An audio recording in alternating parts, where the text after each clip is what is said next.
कहा गया है धर्मो रक्षति रक्षितः, मतलब जो धर्म की रक्षा करता है धर्म उसकी रक्षा करता है। इस बदलते हुए युग में, आर्टिफिशियल इंटेलिजेंस की दुनिया में, बदलते हुए विचारधाराओं में और युवाओं की बदलती हुई सोच में हमारा धर्म कहाँ खड़ा है, ये सवाल भी बनता है।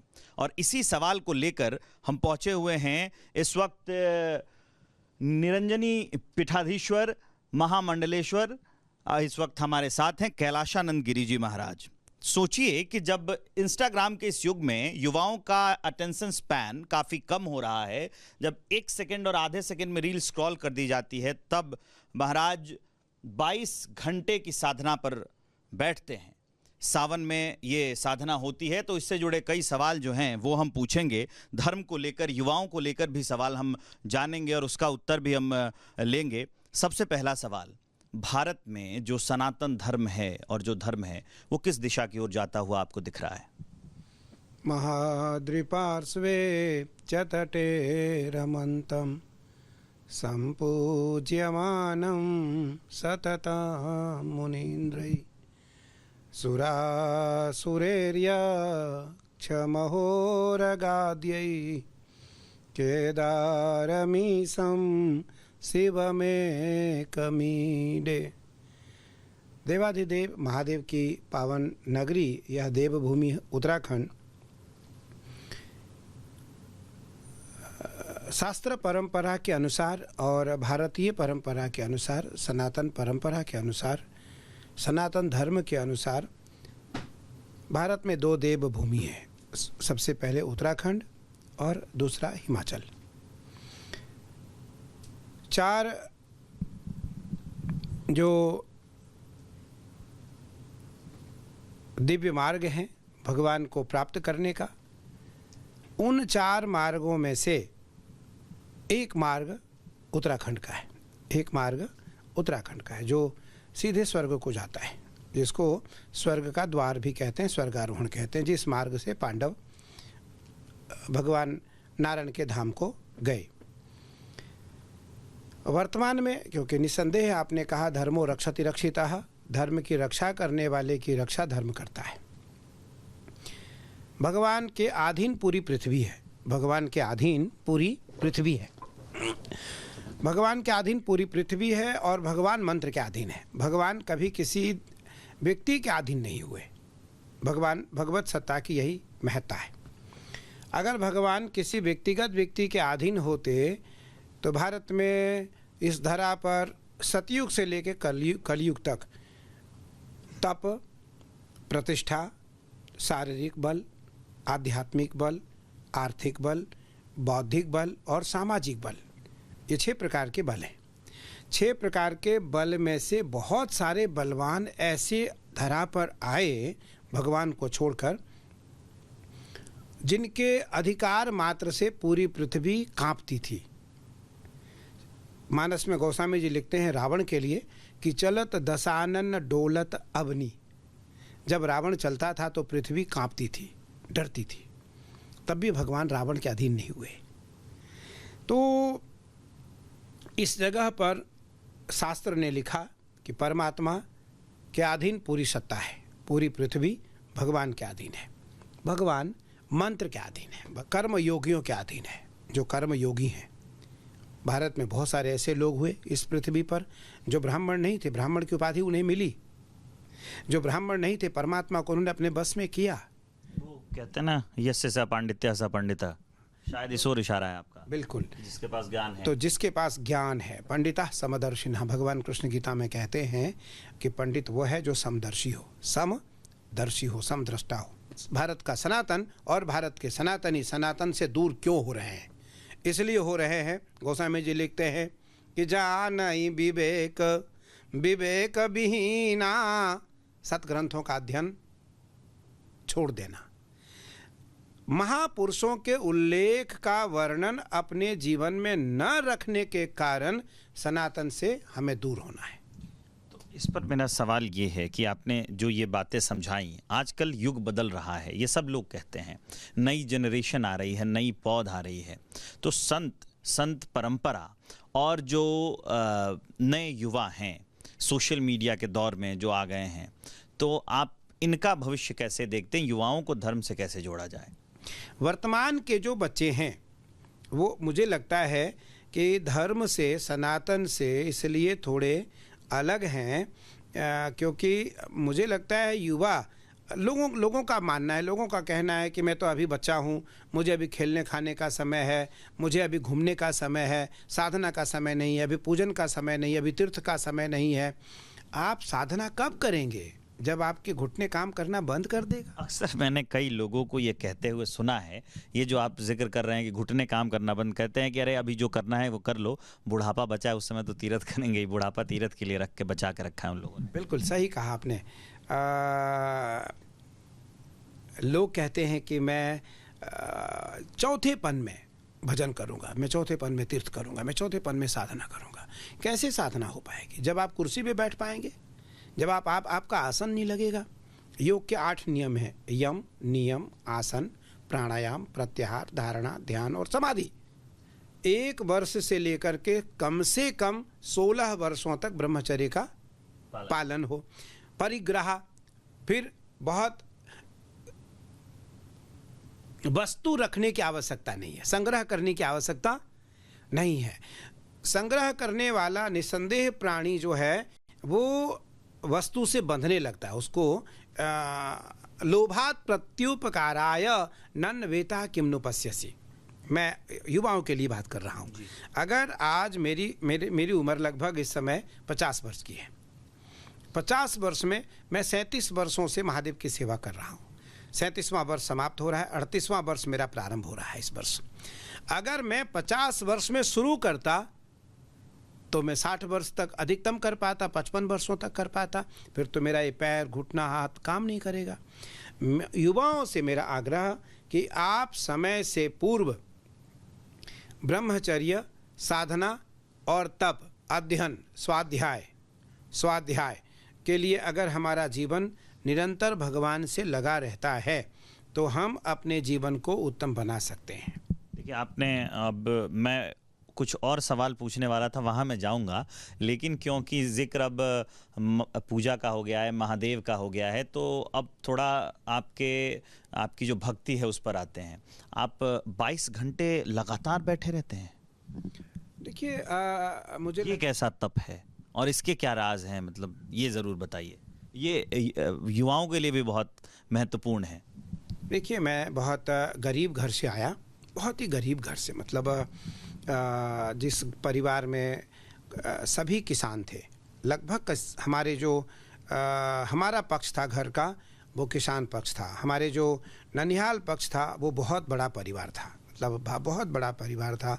बहुत पैसे वाले थे, बहुत सब बड़े, उनका यश, रुतबा सब कुछ बहुत बड़ा था। लेकिन मेरा जो परिवार था वो किसान परिवार था, लेकिन विद्वान परिवार था। तो मुझे लगता है कि आज भगवान शिव की महती कृपा, भगवती काली की महती कृपा है कि मैंने वेद, न्याय, दर्शन, प्रस्थानत्रयी, ब्रह्मसूत्र, गीता, भागवत, शिव पुराण और अन्य जो हमारे शास्त्र संबंधित, सनातन संबंधित जो शास्त्र हैं, हमने उनका अक्षरशः अध्ययन करने का प्रयास किया और हमने उसको अक्षरशः अध्ययन किया। मुझे उस अध्ययन के काल में एकमात्र इस वस्तु का आभास हुआ कि साधन धाम मोक्ष कर द्वारा, पाइन जे परलोक सवारा। एकमात्र उपाय है साधना। साधना से ही हम उस परम तत्व को प्राप्त कर सकते हैं। आज उस कारण 37 वर्ष हो गए और 22 घंटे की अगर हम बात करें तो कुछ खाते पीते भी नहीं है। पिछली बार 22 घंटे नहीं, पिछली बार 26 घंटे की पूजा हुई। पिछली बार 26 घंटे की सेवा हुई महादेव की, कई दिन, 30 दिनों में कई दिन। और 7:36 पर, 7:40 पर, 7:50 पर बैठने का नियम तय होता है। और रात को 11:20 पर उठते हैं। रात को 11:20 पर उठते थे। इस बार हमने 11 बजे उठने का निर्णय लिया है रात को। उस बीच में एक सुई के नख के बराबर भी आसन नहीं बदलते, एक सुई के नख के बराबर भी। और उस 15 से 18 घंटे में महादेव की सेवा 15 सेकंड के लिए भी विराम नहीं देना है।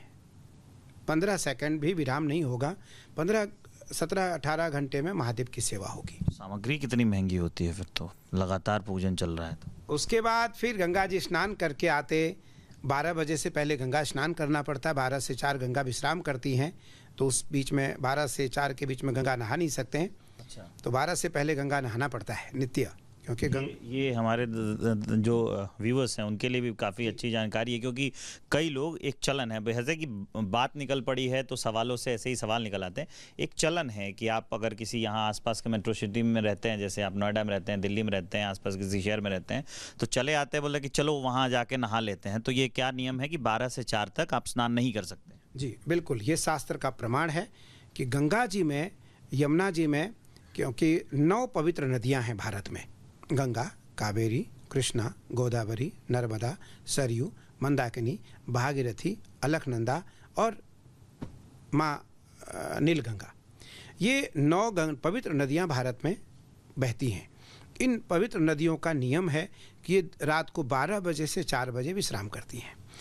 3:57 पर ये उठने की तैयारी करती हैं। 4 बजे से ब्रह्म मुहूर्त शुरू हो जाता है।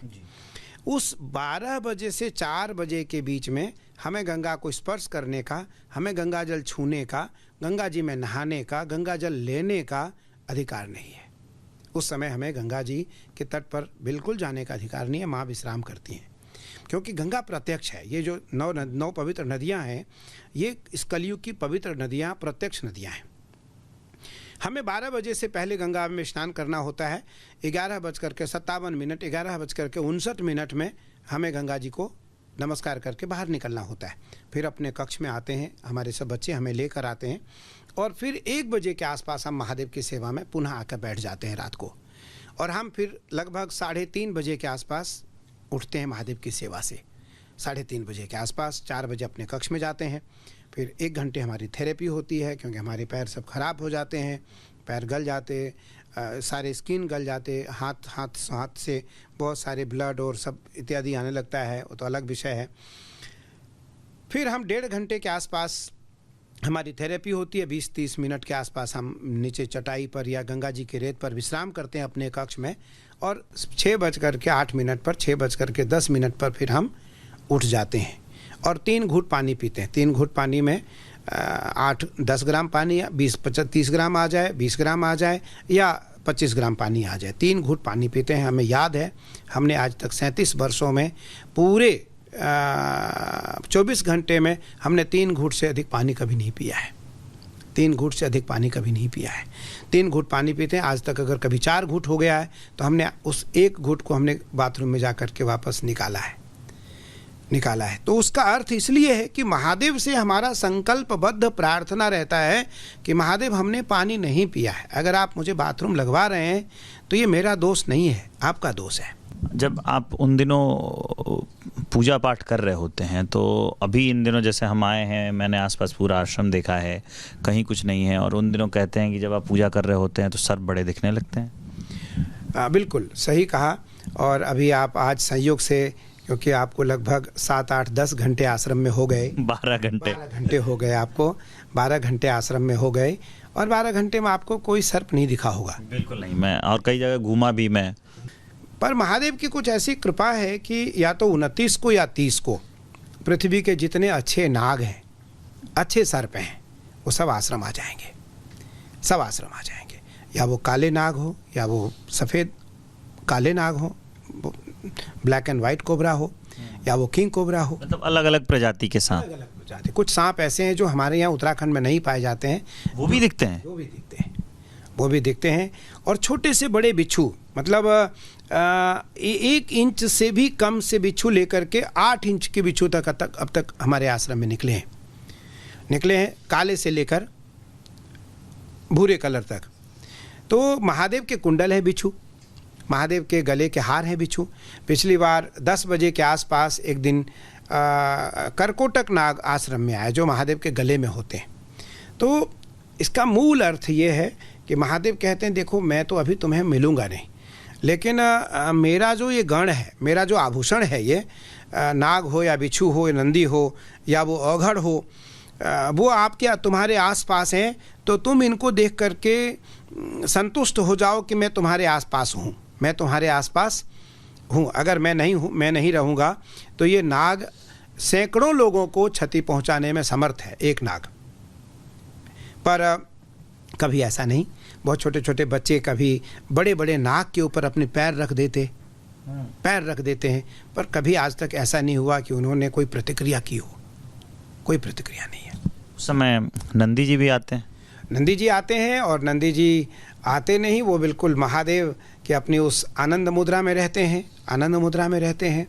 और मेरे पास आकर के वो कभी कभी ऐसा भी हुआ कि पिछले कई बार नंदी आकर के हमारे कंधे पे अपना सिर रख करके रोए।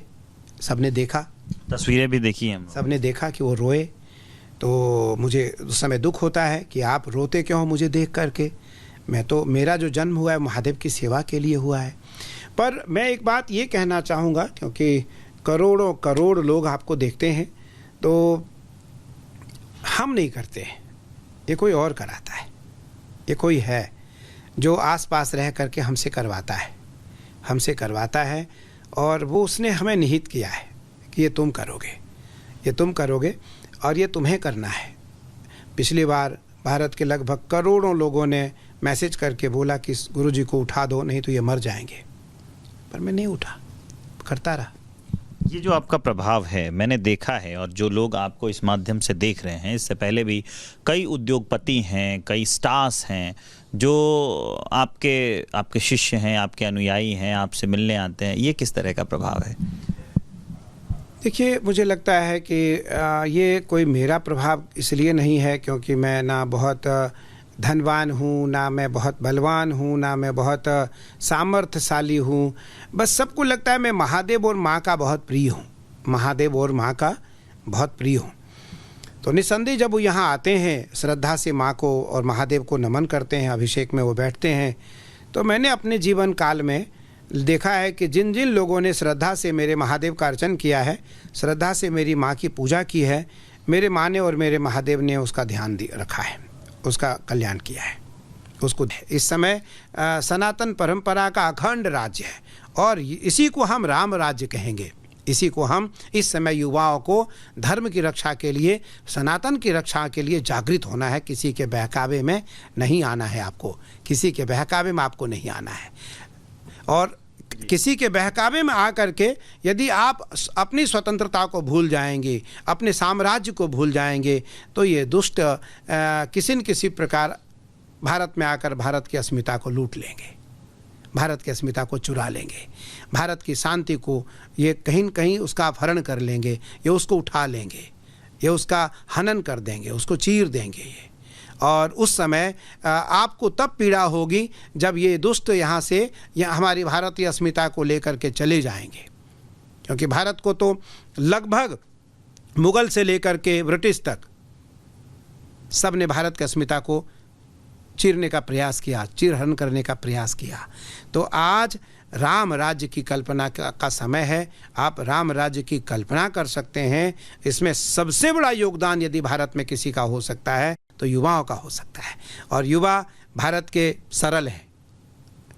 सरल इसलिए हैं कि आज भी भारत के युवाओं का आहार विहार अन्य देशों से अच्छा है, अन्य देशों से अच्छा है। तो उसमें कोई न कोई दुष्ट प्रवृत्ति, राक्षस प्रवृत्ति, दैत्य प्रवृत्ति का व्यक्ति आकर के सेंध लगा देता है और भारत के युवाओं को भटका देता है, भारत के युवाओं को भटका देता है। निसंदेह आपको पीड़ा होगी तब जब आप भारत की अस्मिता से खेल चुके होंगे। भारत विश्व गुरु बनने से बच जाएगा, नहीं बन पाएगा। तब आपको कष्ट होगा कि ये कारण, इसका मूल कारण मैं था, मूल कारण में था। इसलिए मूल में जाकर हमें विचार करने की आवश्यकता है।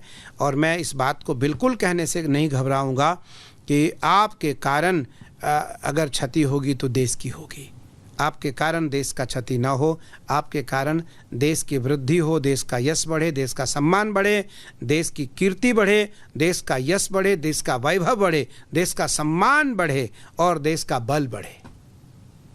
तो ये युवाओं के नाम संदेश स्वर्णिम काल है, इसको और आगे ले जा सकते हैं, युवा ले जा सकते हैं, क्योंकि उनमें ऊर्जा भी ज़्यादा है। हमारे साथ थे इस वक्त निरंजन पीठाधीश्वर कैलाशानंद गिरी जी महाराज, बहुत बहुत धन्यवाद आपका।